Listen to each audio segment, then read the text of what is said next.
श्री शिवाय नमस्तुभ्यम, हर हर महादेव, जय महाकाल। कैसे हैं आप सभी लोग? देखिए, आप सभी को पता है कि कल है 15 जुलाई 2025 का दिन और श्रावण मास की पंचमी तिथि का विशेष महासंयोग बन रहा है और इसी दिन पड़ रहा है मंगला गौरी व्रत का दिन भी। पूज्य गुरुजी ने कहा, जो श्रावण मास की पंचमी पड़े, चाहे दोनों पंचमी से किसी भी एक पंचमी के दिन, इस तुलसी जी में गन्ने के रस का उपाय करना बिल्कुल भी मत भूलिएगा। जब आपके जीवन में धन और पैसों को लेकर के समस्या हो, कर्ज को लेकर के समस्या हो, धन कहीं से आ ही नहीं रहा है, तो गुरुदेव ने कहा 3 साल के अंदर अंदर करोड़पति तो बनोगे ही बनोगे। इतना अद्भुत और अचूक उपाय है ये। अगर आपको गन्ने का रस नहीं मिलता है, तब आपको ये कैसे करना है, पूज्य गुरुजी की कथा से सुनकर के और समझ करके पूरे उपाय को बहुत ही आसान भाषा में आप सभी लोगों को बताऊंगा। परंतु उससे पहले आप सबसे बस एक छोटी सी प्रार्थना कि जो लोग पहली बार आए हैं, चैनल को सब्सक्राइब जरूर कीजिएगा और वीडियो को लाइक करके महादेव का कोई सा भी प्यारा नाम कमेंट बॉक्स में लिखना मत भूलिएगा। इस पूरे वीडियो में हम 3 महा उपायों के बारे में बात करेंगे जो कि आपकी अलग अलग कामना पूर्ति के लिए सिद्ध होंगे, तो ध्यान से सुनना है और समझने की कोशिश करना है। सबसे पहले बात करते हैं पहले वाले उपाय की, लेकिन उससे पहले आपको बता दूं कि ये वाला जो उपाय पूज्य गुरुजी ने आज के 2 साल पहले जो शिव महापुराण, श्रावण शिव महापुराण कथा चल रही थी, जब अधिक मास का महीना भी बीच में आया था, तब इस उपाय को बताया था। आपको करना क्या है, श्रावण मास की पंचमी तिथि के दिन, जब आपके जीवन में धन को लेकर के समस्याएं हो, पैसा कहीं से नहीं आ रहा हो, व्यापार या दुकान या कोई फैक्ट्री है नहीं चल रही है, खर्चे बहुत ज्यादा हो रखे हैं, पैसा बिल्कुल बचता ही नहीं है, तब एक बार इस उपाय को कर लीजिएगा। 3 साल के अंदर अंदर आपके जीवन में कितना प्रभाव होता है बताइएगा जरूर। ये खुद पूज्य गुरुजी के वचन है। आपको करना क्या है, मार्केट से जाकर के इस तरीके से आपको गन्ने का रस लेकर के आना है ना। अब गन्ने के रस का भी मैं आपको बता दूं किस तरीके से गुरुदेव ने बोला कि जब आप उसको रस को निकलवाएंगे तो वो क्या करते हैं ना, नींबू भी डाल देते हैं, अदरक डाल देते हैं, नमक भी डाल देते हैं। आपको इसके अंदर ना ही कोई अदरक, ना ही कोई नींबू, ना ही कोई नमक, कुछ नहीं होना चाहिए। प्योर गन्ने का रस होना चाहिए। विशेष रूप से ध्यान रखना, नहीं मिलता है तो गुरुदेव ने उसका भी ऑल्टरनेट बताया था, जो मैं अंत में आपको बताने वाला हूं। गन्ने का रस ले लीजिएगा और इसे घर पर लाने के पश्चात जो आपके तांबे का लोटा होता है ना, उसी तांबे के लोटे में ही आपको गन्ने का रस भर लेना है। ठीक है ना, गन्ने का रस भर लेना है और भरने के पश्चात आपको एक दीपक तैयार करना है। यहां पर जो आपको दीपक तैयार करना है, ये होगा लंबी बाती का। बहुत लोगों ने इस वाले क्रम को तो बताना ही भूल गए।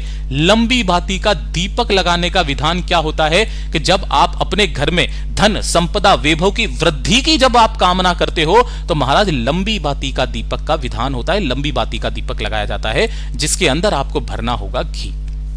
ठीक है, अब आपके पास में ये जो 2 चीजें हैं, इन्हीं दोनों चीजों को लेकर आपके घर में जहां पर भी तुलसी जी का गमला है ना, वहां पर आपको पहुंच जाना है, चाहे सुबह, चाहे दिन में, चाहे शाम को।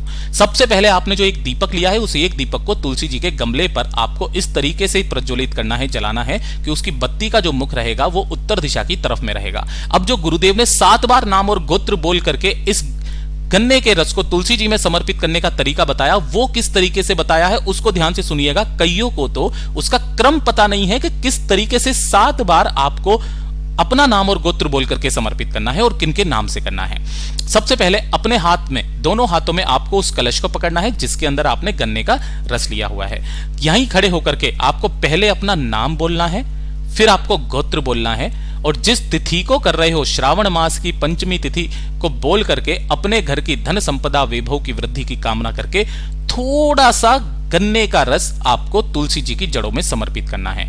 उसके पश्चात फिर से वापस आपको अपना नाम, गोत्र और तिथि बोलनी है और फिर थोड़ा सा रस आपको यहां पर तुलसी जी की जड़ों में समर्पित करना है।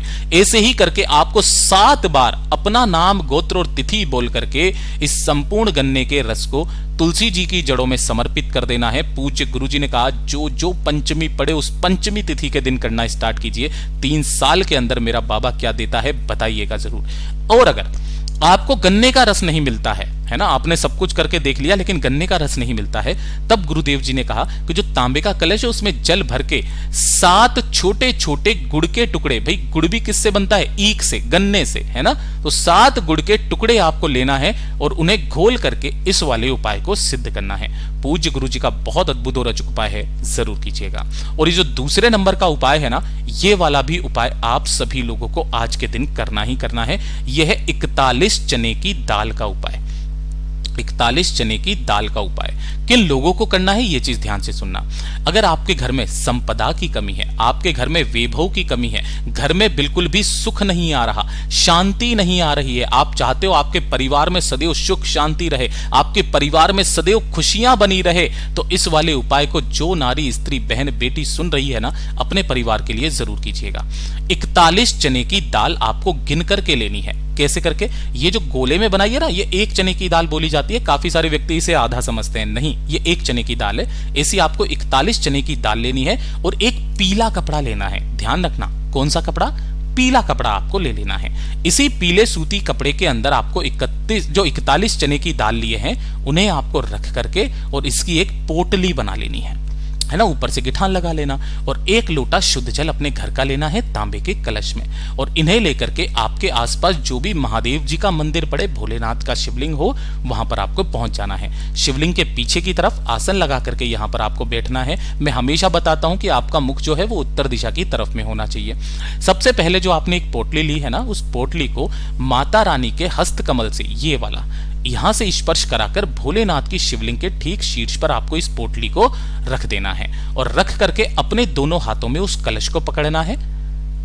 सबसे पहले अपना नाम बोलना है, फिर गोत्र बोलना है और उसके पश्चात काशी विश्वनाथ महादेव का नाम लेकर, किसका नाम, काशी विश्वनाथ महादेव का नाम लेकर के इस संपूर्ण जल को इस पीली पोटली के ऊपर ही आपको समर्पित करना है, श्री शिवाय नमस्तुभ्यम मंत्र का स्मरण करते हुए। जब संपूर्ण जल समर्पित हो जाएगा ना, उसके पश्चात इस वाली पोटली को यहां से उठाना, बाबा से विनती और कामना करके इसे लेकर अपने घर पर आ जाना। अपने घर पर लाने के पश्चात आपके घर का जो मंदिर है, उस घर के मंदिर में उसे उस दिन के बाद से लगातार 7 दिन तक अपने घर के मंदिर में उसे रख देना।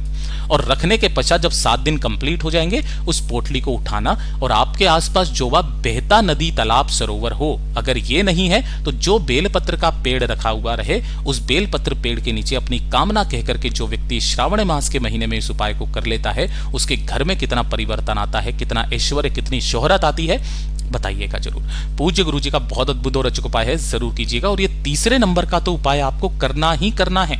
देखिए, जब आपकी किस्मत आपका साथ नहीं दे रही है, दुर्भाग्य आपका पीछा नहीं छोड़ रहा है ना, आपने जिस कार्य में हाथ डाला वहां पर आपको सफलता मिल ही नहीं रही है, सब कुछ करके देख लिया, आप थक गए, हार गए, जीवन में ना ही नौकरी लग रही है, ना ही पदोन्नति हो रही है, धन नहीं कमा पा रहे हो, पैसा नहीं कमा पा रहे हो, बहुत ज्यादा कष्ट में जीवन बीत रहा है, कोई बीमारी है जो आपके शरीर से नहीं जा रही है, तो 5 पत्ते आपको लेना है। कितने पत्ते? 5 पत्ते आपको लेना है। लेकिन 5 पत्तों का क्रम क्या रहेगा, वो विशेष रूप से ध्यान से सुनिएगा। आपको जो 5 पत्ते लेने हैं ना, ये पांचों के पांचों अलग अलग वृक्ष के पत्ते होने चाहिए। यानी कि एक पत्ता आपको आम का ले लेना है, एक पत्ता आपको पीपल का ले लेना है, एक पत्ता बड़ का ले लेना है, एक पत्ता आप बेलपत्र का ले सकते हो, एक पत्ता आप बेर का ले सकते हो, अशोक का ले सकते हो, ऐसे करके एक एक पत्ता आपको 5 अलग अलग वृक्षों के लेने हैं। और वो 5 पत्तों के साथ में 1 लोटा शुद्ध जल अपने घर का तांबे के कलश में लेकर के एक दीपक को तैयार करके, जो कि गोल बाती का होगा और घी का होगा, है ना, गोल बाती और घी का एक दीपक, इसे लेकर के भोलेनाथ के मंदिर में जब आप जाएंगे तो सबसे पहले जो पड़ेगी वो शिवालय की चौखट पड़ेगी। तो जो आपने एक दीपक लिया है ना, अंदर जाने से पहले अपनी कामना कह करके एक दीपक को शिवालय की चौखट पर पहले लगा देना और उसके पश्चात आपको मंदिर के अंदर जाना है। जैसे ही आप पहुंचोगे शिवलिंग के पास में ना, यहां पर आपको शिवलिंग के पीछे की तरफ आसन लगा करके बैठ जाना है, जिससे आपका मुख उत्तर दिशा की तरफ में होगा। सबसे पहले जो 5 पत्ते आपने लिए हैं, उन 5 पत्तों को अपना नाम और गोत्र बोल करके महादेव की शिवलिंग के ठीक शीर्ष पर आपको समर्पित कर देना है। 5 पत्तों को नाम और गोत्र बोल करके समर्पित कर देने के पश्चात दोनों हाथों में आपको उस 1 लोटा जल को लेना है और अपना नाम और गोत्र बोल करके श्री शिवाय नमस्तुभ्यम मंत्र, पंचाक्षरी मंत्र या षडाक्षरी मंत्र का स्मरण करते हुए संपूर्ण जल को तुमरुका महादेव के नाम से, किनके नाम से? तुमरुका महादेव के नाम से संपूर्ण जल को समर्पित कर देना है।